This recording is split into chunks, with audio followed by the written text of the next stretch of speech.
Oi, quanto tempo? Muita coisa aconteceu de um Oscar pra cá e as coisas não melhoraram muito quanto eles haviam planejado. Porque afinal, você lembra de que Coda venceu a categoria principal no ano passado? Enfim, muito menos esquecível, Will Smith foi expulso da academia do Oscar após. Vocês sabem o que aconteceu já? O que eu acho que é uma punição exagerada, pois as pessoas que tomaram essa decisão são as mesmas que depois do Casey Affleck ter sido acusado de assédio em 2010 por duas mulheres, eles ainda deram o Oscar pra ele em 2017. E dependeu dele a decisão de não participar da cerimônia no ano seguinte. Mas o que mais me deixou encabulado sobre esse tapa foi que ele meio que tirou toda a atenção de tudo que ocorreu depois, com homenagem à trilogia do Poderoso Chefão e o discurso do Questlove pelo prêmio de melhor documentário por Summer of Soul. Ainda, as três comediantes escolhidas para apresentar a cerimônia serviram apenas para deixar tudo mais sem graça, deixando muitas pessoas da plateia desconfortáveis e falando mal dos próprios filmes indicados. E a decisão de cortar 8 categorias da cerimônia ao vivo, com o propósito de diminuir o tempo de exibição, não funcionou, porque mesmo assim ultrapassaram as 3 horas do contrato. Voltando para Coda, meio que se provou para quem não era habituado de que o Oscar não é definição de qualidade, mas sim de campanha. Tudo começa com uma lista chamada For Your Consideration, que todas as distribuidoras fazem de todos os seus filmes lançados naquele ano, com as categorias favoráveis deles participarem. Mas isso não significa que vão, é basicamente uma ficha de inscrição, um direcionamento. A partir daí, essas distribuidoras conseguem manipular seu marketing e organizar suas apostas, e assim começam as campanhas, com seus filmes e atores escolhidos. É como uma disputa de quem chama mais atenção, quem consegue ser mais lembrado até a data da academia voltar entre os indicados. Basicamente, ser visto. Dentro das campanhas é preciso de sessões especiais e privadas dos filmes para as pessoas da academia, geralmente com uma conversa após a exibição com profissionais da área, seja o diretor ou diretora, atores e até convidados famosos. E o envio de screeners físicos ou digitais para cada membro da academia, que é uma cópia do filme exclusiva, geralmente distribuída antes do lançamento original nos cinemas. Além do que, há regras de que os filmes necessitam ser lançados nos Estados Unidos para poder sequer entrar na playlist do Oscar, e obrigatoriamente passar nos cinemas, o que fez os filmes mais cotados dos streaming serem lançados no cinema uma semana antes da versão digital. Mas tudo isso custa muito dinheiro, então as distribuidoras têm que fazer uma peneira e escolherem para quais filmes, atores e até categorias técnicas elas querem que seus filmes sejam lembrados. E é aí que acontecem as melhores e as piores decisões delas. Eu vou citar alguns exemplos. A Amazon preferiu gastar milhões na campanha para o filme 13 Vidas, que não conseguiu nenhuma indicação ao Oscar, do que impulsionar o sucesso que a Argentina em 1985 estava conseguindo, e ainda colocou como segundo filme com mais sessões especiais My Policeman. A tão querida A24 lançou muitos filmes aclamados em 2022, o que deixou muitos deles de fora. Ela priorizou muito mais as indicações de A Baleia, Marcel the Shell, After Sun, Close, Castaway e Tudo em Todo Lugar ao Mesmo Tempo, do que Ex-Emperor, que por serem filmes de terror, tem o dobro de trabalho para conseguir reconhecimento nessa premiação. E algo histórico que aconteceu ano passado foi o sucesso e a lembrança para Batman, Top Gun Maverick e Elvis. Geralmente, para se ter mais reconhecimento, os melhores filmes são lançados no período entre outubro e dezembro nos Estados Unidos. Assim, já são assistidos próximos às datas de festivais. Porém, o trabalho de campanha da Warner e Paramount foi tanto que conseguiu manter esses filmes relevantes o ano todo. Mas infelizmente, campanha também não é tudo, pois mesmo Moonage Daydream, um dos meus filmes favoritos do ano passado, ter brigado por uma vaga em melhor documentário, montagem e edição de som, ele ficou fora do Oscar. Assim como Batman, Top Gun para fotografia, Danielle Day-Wilder para melhor atriz e Nope, que para mim foi o mais nombado do Oscar. E antes de ir pra parte de como todo ano eu falar meu indicado favorito de cada categoria, eu quero contar uma história do Oscar. Em 1962, George Scott havia sido escolhido pela Fox para poder concorrer à categoria de melhor coadjuvante por desafio à corrupção, mas ele recusou a nomeação publicamente. Ele nunca entendeu por que premiações geravam audiência e o porquê o público se interessava tanto pelo Oscar. Ele não queria nem mesmo que seu nome fosse enviado para consideração ou que fosse citado nas transmissões. Para ele, o Oscar estimula práticas ruins na classe artística. Segundo ele, a academia deveria fazer uma lista com as 5 melhores atuações e apenas reconhecer esses 5 trabalhos. Mas no momento que apenas um deles ganha o prêmio, existe uma competição por esse prêmio, e isso vai contra o seu conceito de arte. Cinema, por ser arte, não deveria ter uma premiação, como se comparar formas e expressões artísticas totalmente opostas. Porém, em 1971, após ganhar alguns prêmios por sua atuação em Platoon, ele enviou uma carta para a academia dizendo que ele não queria ter seu nome envolvido no processo do Oscar, mas mesmo assim, ele foi indicado à categoria de melhor atuação, o que levou ele novamente a pedir a remoção da sua indicação e que não reconhecia aquela premiação. A academia manteve sua decisão e não retirou seu nome, e ainda levou o prêmio naquela noite, recebido pelo produtor do filme. No fim, nos anos 80, George Scott fez as pazes com a academia e passou a assistir às cerimônias na sua casa, até sua morte em 99. Quando Jack Nicholson foi entrevistado na época, pois estava concorrendo à mesma categoria pelo filme Cada Um Vive Como Quer, ele disse em um texto argumentativo: "Todos concordam que a competição na vida não precisaria acontecer, mas ela acontece. Todo mundo que já passou por uma chamada de elenco sabe disso. É utópico pensar que você vai eliminar a competição no mundo. A competição no Oscar, por isso, é tão válida como qualquer outra competição que enfrentamos na nossa vida. O Sr. Scott, na minha opinião, passou um pouco do limite razoável de argumentação, goste ou não goste." Eu, pessoalmente, concordo com George Scott, no sentido da falsidade de medirmos e compararmos expressões diferentes de artes. Mas infelizmente, tudo virou mercado. Por vezes apenas conhecemos alguns filmes e nos interessamos por essa indústria por causa da competição. O quão conhecido seria Parasita se Bong Joon-ho não tivesse se mudado para Las Vegas na campanha do seu filme, em busca de ganhar um Oscar. E os setores independentes das produtoras que necessitam do dinheiro dos filmes grandes para poder continuar. Enfim, se quiser, deixe nos comentários a sua opinião.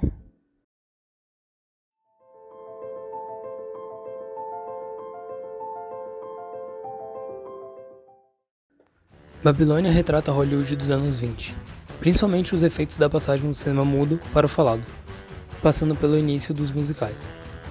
Com o estudo de personagens e caracterizações gritantes de grandes lados dessa indústria, o filme busca uma comédia dramática que falha na narrativa. Mary Zophres, a figurinista que trabalhou em La La Land, Interestelar, Indiana Jones e o Reino da Caveira de Cristal, Onde os Fracos Não Têm Vez, O Terminal, Prenda-me Se For Capaz, O Grande Lebowski, Fargo, A Tragédia de Macbeth, O Homem Sério e mais alguns 36 filmes, foi uma das grandes responsáveis por conseguir trazer essa época de Los Angeles tão viva nesse filme. Foram confeccionadas em média 7.000 figurinos, de maneira estudada a partir de fotos e filmes da época.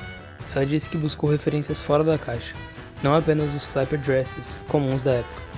O trabalho de reviver não somente os filmes retratados em Babilônia, mas principalmente o cotidiano dos personagens caricatos e as festas.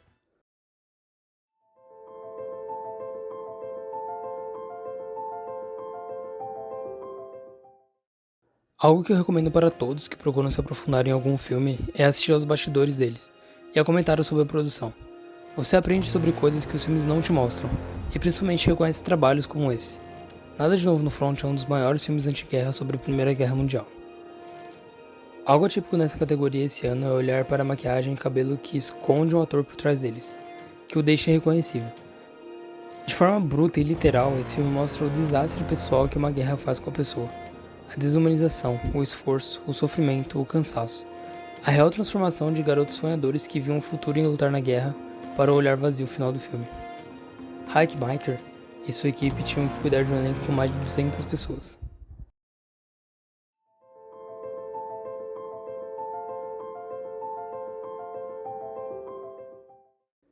Top Gun Maverick foi um dos filmes que mais me surpreendeu ano passado. Como eu disse, junto de Avatar 2 no final do ano, trouxe de volta a necessidade de ver um filme no cinema, algo que via se perdendo com a pandemia, os streams e o preço dos ingressos. O que encanta em Top Gun não é só o melodrama sustentado dos acontecimentos do primeiro filme. Existe um fascínio em ficar preso na cadeira vendo 2 horas de avião voando. A edição e mixagem de som fazem mágica na cena de voo, seja com o maquinário dos jatos funcionando, ou ouvir a respiração dos pilotos em situações de risco.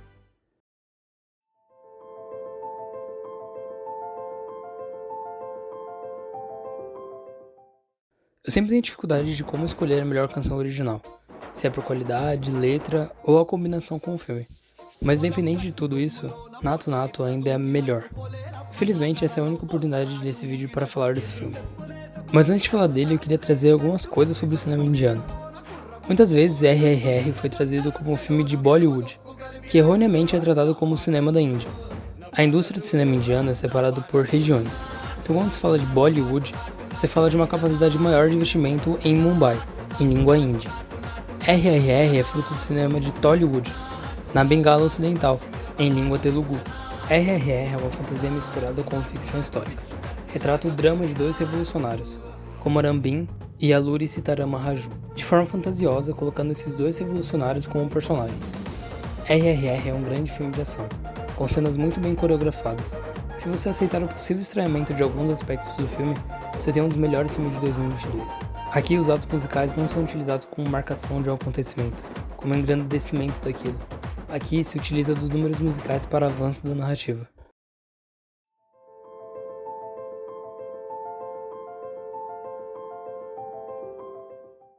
Agradeço muito por ter conhecido Som Lux em Todo Lugar ao mesmo tempo. O filme que dispensa apresentações esse ano, envolto por uma ambientação tanto melancólica quanto divertida. A trilha sonora desse filme faz você viajar por quase todas as dimensões com músicas orquestrais, algumas mixagens de músicas chinesas e algumas batidas eletrônicas quando apresenta uma modernidade desconhecida.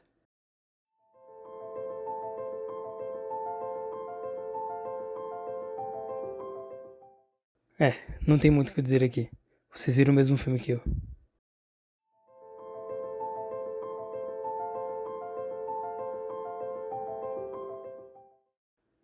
O filme Bardo, Falsas Crônicas de Algumas Verdades, é um filme criativo com abordagem do existencialismo e do realismo mágico. Retratando questões pessoais do diretor, um tanto quanto proibitivo ao público de difícil compreensão, requer um aprofundamento da história mexicana, principalmente da Guerra Mexicano-Americana, que se expande para discussões sobre imigração. Mas, contudo, apresenta uma fotografia espetacular, realizando o que parecem ser sonhos, com planos expandidos, algumas cenas em locais apertados e outras em um campo aberto com um fim infinito. A gama de cores faz-se parecer algumas vezes embaçada, como questão de precisar focar mais para ver o que está assistindo de verdade. Darius Khondji, diretor de fotografia que também fez Anima, um curta dirigido por Paul Thomas Anderson e estrelado por Tom York, onde também apresenta imagens mágicas como sonhos.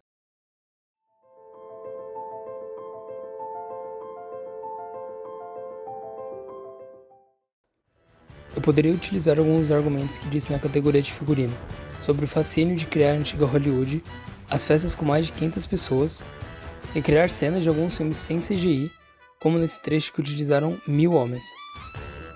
O trabalho de recriar a cidade de Los Angeles, como os carros e diferentes bairros passados no filme, as propagandas e até os sets de filmagens.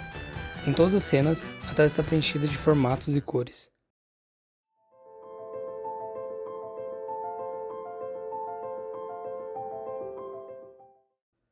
De novo, mas agora sim, para falar da maior qualidade do novo Top Gun. E não é essa cena aí. O que me fez me emocionar e me empolgar nesse filme foi, enfim, as escolhas de certas cenas e ao tempo da edição. O diferencial de Top Gun é que não tem como planejar como coreografar as cenas de voos, como ter um roteiro perfeito da ordem das cenas já montadas. Tendo 6 meses de gravação, onde cada voo era possível ser gravado apenas 10 segundos de cena, com cerca de 814 horas filmadas, para 2 horas de filme. Ainda tem nas gravações das 6 câmeras dirigidas pelos atores dentro dos jatos, um encaixe perfeito das cenas distintas que precisavam da posição da luz do sol batendo e principalmente de passar a perfeita noção espacial dos personagens, para não parecer que eles estavam em qualquer lugar, ou pior, lugares diferentes na mesma cena. Enfim, muito que mais falaria aqui é graças ao vídeo do Gaveta, que entrevistou o editor do filme, Ed Hamilton. Então, vejam o vídeo dele.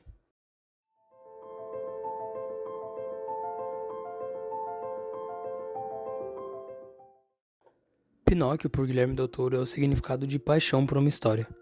Del Toro já contou que era fissurado pelo livro original de Pinóquio, onde ganhava de sua mãe diversos brinquedos. Sua animação teve 10 anos de planejamento e 5 anos de produção. Somente alguém tão apaixonado por uma história teria tanta paciência e preocupação ao realizar um dos melhores filmes de stop motion de todos. Infelizmente, a mãe de Guilherme morreu 1 mês antes da estreia do filme. Talvez a melhor releitura do personagem que todo mundo conhece. Acrescenta o plano da Itália fascista de Mussolini como algumas das motivações narrativas, o que gera um pequeno discurso adulto sobre morte, religião e a própria evolução e aprendizado do Pinóquio como querer ser alguém. O personagem do Geppetto é muito mais aprofundado, o que desperta no espectador maiores sentimentos pelos personagens.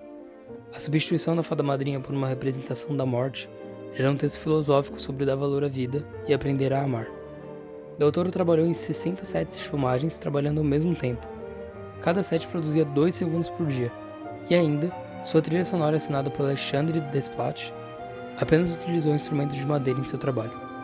Guilherme mostrou a todos que, com razões verdadeiras para se fazer um filme, sempre será melhor do que adaptações cheias de dinheiro para fazer dinheiro.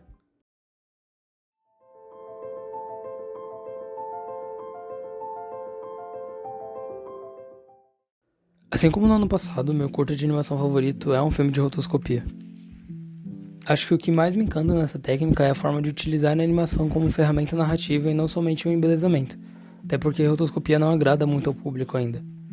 Em My Year of Dicks, a personagem principal, baseada na produtora, conta sobre um ano de sua adolescência que estava tentando perder a virgindade. Ela conta de forma cômica todas as experiências dentro disso, sobre a relação com seus pais e amigos. Há aqui a animação utilizada de forma exagerada para expressar melhor sentimentos e pensamentos da garota, melhorando assim qualquer forma narrativa padrão em comum. Abrindo exceção nessa categoria, eu vou falar de outra animação que merece também ganhar o prêmio. O curta Um Avestruz Me Disse Que o Mundo é Falso e Eu Acho Que Acredito utiliza a técnica stop motion como um motivador narrativo. O curta é sobre um trabalhador que aos poucos vai notando que ele é um boneco e assim vai explorando sua relação com o mundo real.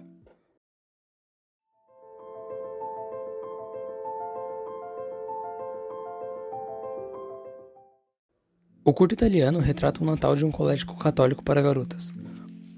Uma história que extrapola o realismo e desenvolve uma parábola religiosa sobre inocência, culpa e fantasia em volta das crianças. Com estrelato musical, o curto é encantador e engraçado.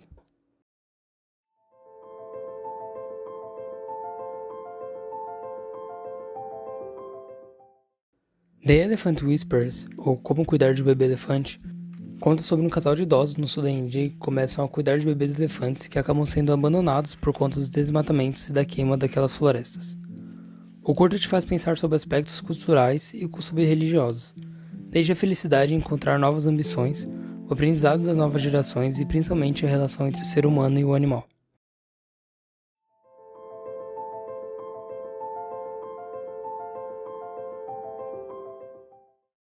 Fire of Love conta uma história de dois cientistas franceses, Katia e Maurice, que sua paixão em comum por vulcões os fez se conhecerem e se apaixonarem. O casal ativista viajou o mundo juntos, arriscando suas vidas e realizando seus sonhos perto dos vulcões, com estudos que contribuíram tanto para a vulcanologia quanto para a geologia. O documentário de Sarah Doza reúne gravações e materiais originais do casal, e de forma extremamente didática e emocionante, apresenta a vida inteira de duas pessoas que literalmente morreram para o enriquecimento dos seus estudos.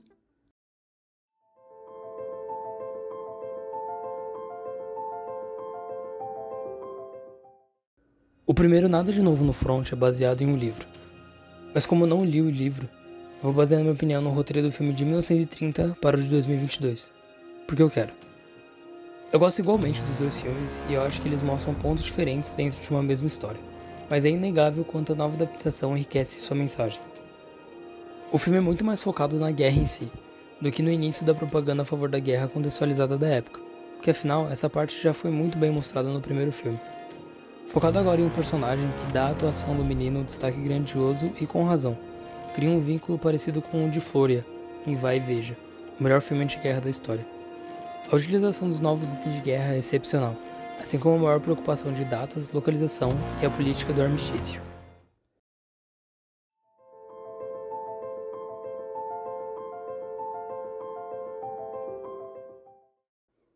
A história desse filme é bem simples. Padraig passa todos os dias na casa do seu amigo Como, para eles irem ao bar juntos. Mas certo dia, Como começa a ignorar Padraig, por assumir achar ele entediante e aborrecido e não quer mais olhar na cara do ex-amigo. E daí a história se desmembra. Inisherin é uma ilha vazia e remota na Irlanda. É palco de uma então rivalidade silenciosa de dois irlandeses com o cenário da Guerra Civil Irlandesa. Os motivos do final dessa amizade nunca são revelados, levando os acontecimentos estrondosos para um lugar tão monótono. O texto de cada personagem é profundo e coberto por camadas de atuações gritantes que externalizam tão pouco. A insistência do Padraig para entender e trazer a amizade de volta é tão grande quanto a resistência de Como, pessoas completamente parecidas que se divergem de maneira inseparável. O roteiro trabalha de maneira minuciosa em seus diálogos que ditam a velocidade da história silenciosa. Até os animais dessa história criam papéis motivadores tão bem desenhados que criam um exercício escalável dessa armadura. Outros dois personagens que criam seus próprios universos e são perfeitamente aperfeiçoados por seus atores são Dominic, outro morador da vila que tem um plano de fundo vagarosamente apresentado criando relações com personagens principais e até com Sloba, irmã de Padraig, que acaba participando desse conflito mas com seu papel e motivações muito bem fundamentadas. Colin Farrell, Brendan Gleeson, Kerry Condon e Barry Keoghan são as maiores estrelas do ano passado.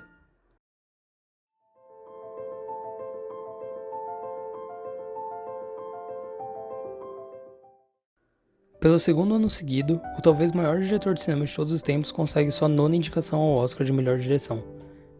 Em um ano que saíram ao menos 5 filmes com o tema de história e a magia do cinema, é óbvio que o filme produzido e dirigido pelo dono da história contada seria o melhor.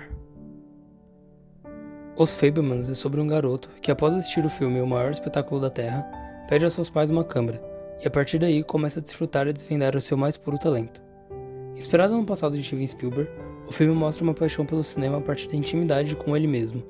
Não busca apelação dramática pelos acontecimentos tristes de sua vida, seja o relacionamento de seus pais ou com o antissemitismo sofrido na época. Spielberg sabe como contar a sua história, mas não por saber dela, mas por saber como contá-la, e é o melhor contador de histórias. Através de viagens, romances, rivalidades, amizades, o personagem principal de Os Fabelmans mostra o poder das imagens. O filme é quase uma aula de direção, quase literalmente. Com o melhor final do ano passado, Spielberg sabe como criar seu vínculo com o protagonista. É impossível você terminar sem se emocionar, e é sempre um prazer realizar que, para mim, desde que quando comecei a me interessar mesmo por cinema, poderia assistir novos filmes de um cara tão histórico.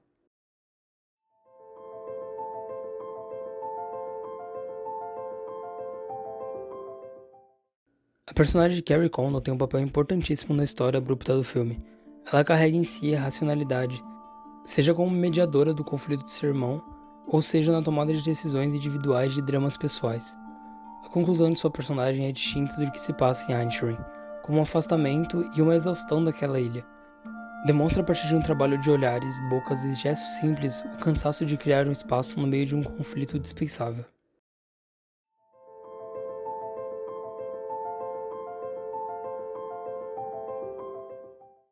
Eu assumo e considerava as categorias de coadjuvante como apenas personagens secundários, e não da forma correta de ver eles em relação ao trabalho do personagem principal. Eu não tenho palavras suficientes para descrever o que foi a dupla Evelyn e Waymond nesse filme.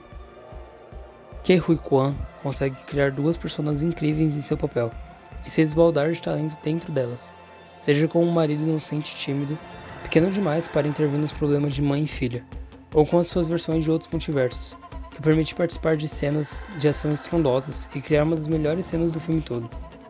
Fora de seu personagem, ele também mostra porque merece todo seu reconhecimento em todas as premiações. Uma volta triunfante de um garoto que parecia ter sido esquecido por Hollywood.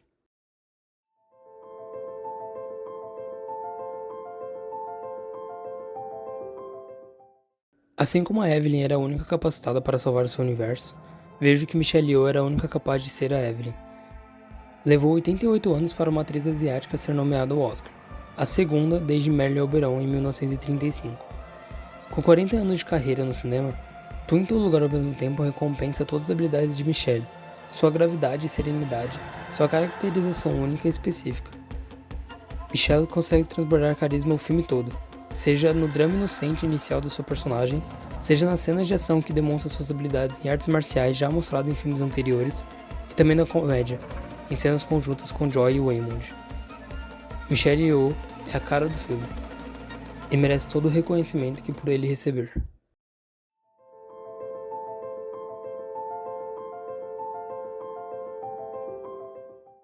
Onde o nome do filme é a fonte de profundidade dele, relacionando com o livro Moby Dick, Brendan Fraser faz sua volta aos cinemas depois de uma superação pessoal combinada com a de seu personagem.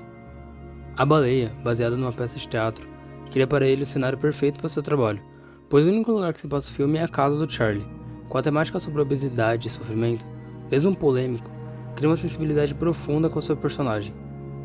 Suas relações cada vez mais sentimentais com sua filha, esposa e com a sua enfermeira. A atuação de Brendan é espetacular. Sua voz em momentos que dá aula com a webcam desligada, nas cenas de sofrimento e angústia, e seus olhos cheios de sentimentos que transparecem o que realmente é sentido na tela.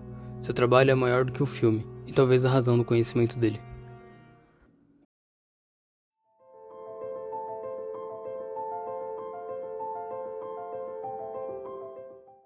Cinco meses depois do fim da ditadura militar argentina, foi tomada a decisão de levar a julgamento todos os integrantes de juntas militares que haviam comandado o país, também condenados por terem matado mais de 30 mil pessoas no período de 7 anos.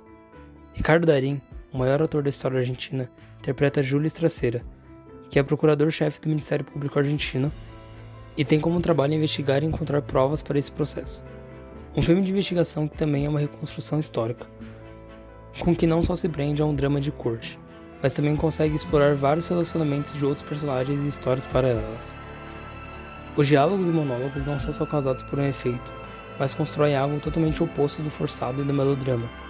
Buscam uma apresentação otimista com toques de leveza em alguns momentos, preciso e sem desperdício de tela. Um filme acessível, forte e contundente.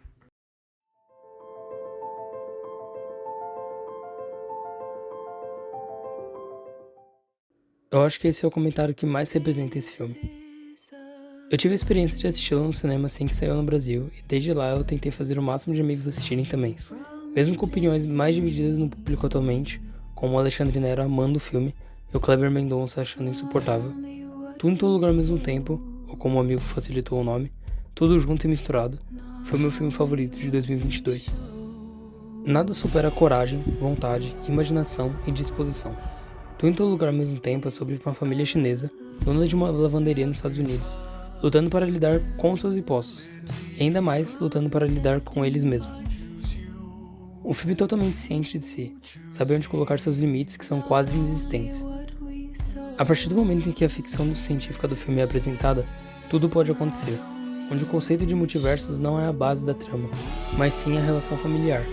Um drama existencial, comédia pastelão, ação coordenada, tudo isso nos é apresentado em 2 horas de filme. Não é um filme genial comparado a outros, mas talvez é o filme que mais precisávamos nessa época. Se desprender de convenções que outros filmes nos acostumaram.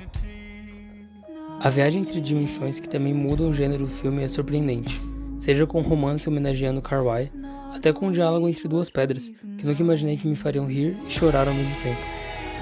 Os efeitos visuais do filme foram feitos apenas por 5 profissionais, de maneiras onde a criatividade planeja detalhes digitais e práticos inimagináveis. Stephanie Su vale muito ser lembrada. O filme não seria o mesmo sem sua personagem. A vilã com um propósito tão sentimental que quando visto de longe já basta sua atuação espetacular, mas de perto é visto o que move e sustenta o filme. O final dele é sensacional, aceitável da melhor forma da palavra, principalmente toda a aceitação da Evelyn durante o filme, aceitar sua filha, seu marido, suas escolhas. Porque afinal, quando aceita algumas coisas como elas são, você não precisa mais da esperança, porque percebe que você até está bem onde está.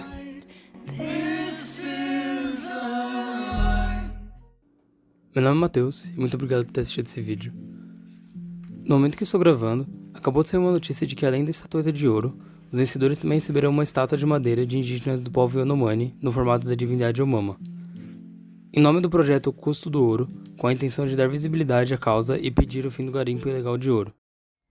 Awe, kahua kaki, washorema Oscar noha, benar kuyaro, feir kaki kahua makian ku benar, wamar kena naha hubuhi the. Kahua makna kuwa benar, wamakna debayu kuwa benar, wamar thai, Oscar Peyamak debayu. Caminha macaqui omama thana peyamak ufuruba. Omamana peyamak pairibo. Nara koyaro komi wamak nakawi wamak mamshatiwi yamak na com makna no mamona the. Nara koyaro wamak na yaithakei kahomak kubena. Eu espero que assim a ação seja efetiva para a causa e que depois de anos seja uma boa cerimônia.